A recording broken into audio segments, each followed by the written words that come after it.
Alright, so it's really late night and I'm still studying about my science examination. So in this particular video we are going to talk about one of the posts that I put on the Facebook community about the red team, blue team and purple team. So most of the guys actually asked me to make a video on this topic, so I thought of making it. It's really late night, but yeah, we have to do sometime, right? So I'm going to talk about my practical experience working with these guys, because sometime I have also worked as an red team member. Also I have worked as an coordinated or worked with some of the blue team member also. So purple team, I will tell you what exactly a purple team, knowingly or unknowingly I have also worked as a purple team member also. So yeah, I'll be just discussing about all these three categories. In fact, we can also go a slight bit beyond about like green team, orange team, or maybe even yellow team. So those are different teams terms, but yeah, we'll talk about slight bit them. But let's get started. So if you are new to my channel, please do watch this video till the end. Do hit like, share, subscribe. Also let me know what's your views, or if you want me to make a video on a particular topic, do write in the comment box. I'll definitely try and make it. So let's get started.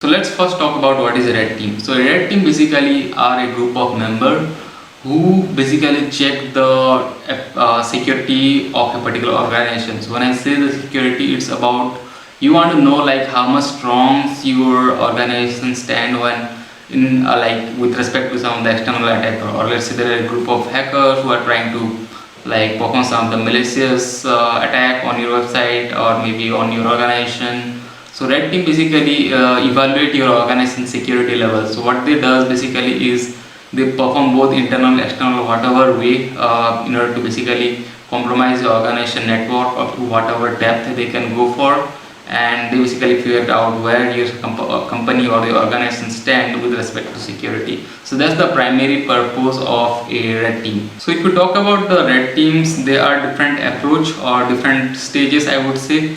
The first one is like they can utilize social engineering attack also in order to compromise or penetrate to the network. They can also utilize things like your internal or external network also. Things like when I say internal, maybe if they get in bypass the NSC or network administration control. I'll talk about that later, but just remember NSC is something like network protection.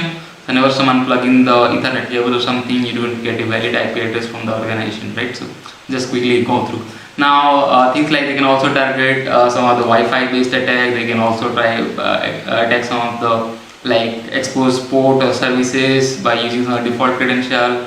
Both internal services, external services, all those things falls under the network category. Also they can try sometimes social engineering based attack, even things like you can go for physically tailgating, or maybe they can try whatever weakness they can perform in order to some of the left CPU or something that is kept in some corner of your lab, and they just try exploiting that event also. So there are different stages. It is not only again limited to that. They can also try exploiting the web application or maybe some of the publicly available information in order to try attacking your organization, or maybe even these days red team guys are also looking at GitHub closely to get some of the sensitive information. So when I say sensitive information, you should get idea about what is real sensitive information. So there are different approaches taken by the red team guys in order to compromise the organization exploit. So they do this particular exercise in order to test or measure where your organization stand with respect to security, are they penetratable, are they secured, and all those things.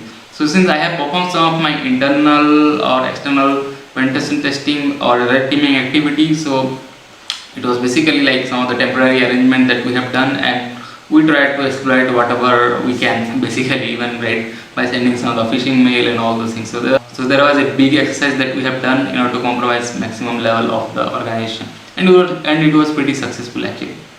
Now moving forward, let's talk about the blue team activity. So when I say red team, it's about the attacker perspective. So when I say that it's blue team, it's more of about the defensive perspective, right? So red team guys act as an attacker, whereas blue team guys act as in the defense side, right? So most of the organization will have their SOC team or your security operations center, where different computers like the log management or maybe the traffic management and so many different things they do basically. I have also got the fortunate to work with some of the SOC people. I think when I was in Netherlands, I got a chance to work with my friend Morris. If he is watching this video, then I'm sure he will be laughing. Yeah, so he was a really nice guy. So I have also worked with some of the SOC team member in order to attack like whatever DNS sinkhole and so many different things. So they will have basically the analysis of what particular system is doing in a particular network, right? So if there is some malicious hit that came, let's say one of the IP address from US was trying to communicate to one of the malicious website, then there is chances that there will be some malware attack or something might have happened. So they will have information about those things and they will try a walk in order to fix that as soon as possible before it can be exploited by any external guys. So this is pretty much a brief about your blue team. Now let's talk about the purple team guys. So purple team guys are like the coordinator between red team and blue team, right? So it's more of like, let's take a simple example. Consider there is I will give you a small analogy to explain it. Like consider one guy who is in like waiter who don't want to deliver the food to the table, right? As soon as the like chef make you something and pass it to the waiter say no, I won't go and deliver it to the customer table or something like that. Now that is where the role of the purple team comes, right? So red team guys have done exploitation, all those things. They have prepared all the report and all those things submitted and says like, okay, hey, this is what the reports look like, and you guys are like not that strong, or maybe you guys are pretty secure, other thing.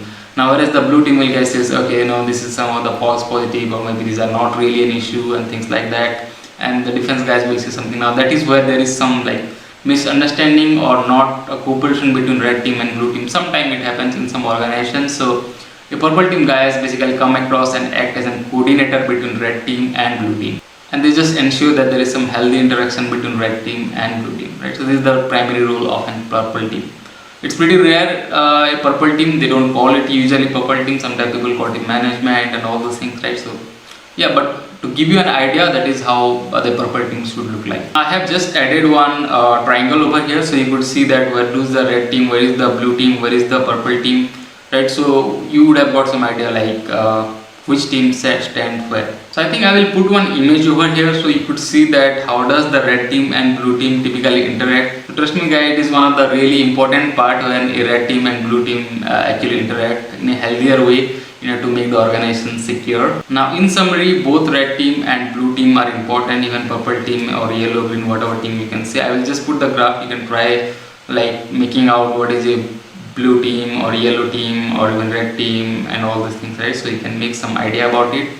So it's really essential that both red team, blue team works togetherly, like different other names are just sub part of it, but it's really important for an organization. So both team work concurrently in order to make the organization secure. So I hope you have got some idea like what are the roles of red team, blue team, purple team and their responsibility, and this video would have helped you to understand something about this terminology. So I hope you would have liked this video. Do let me know in the comment box if you have any other query, and have a nice day. Do like and subscribe. Bye bye. Thank you.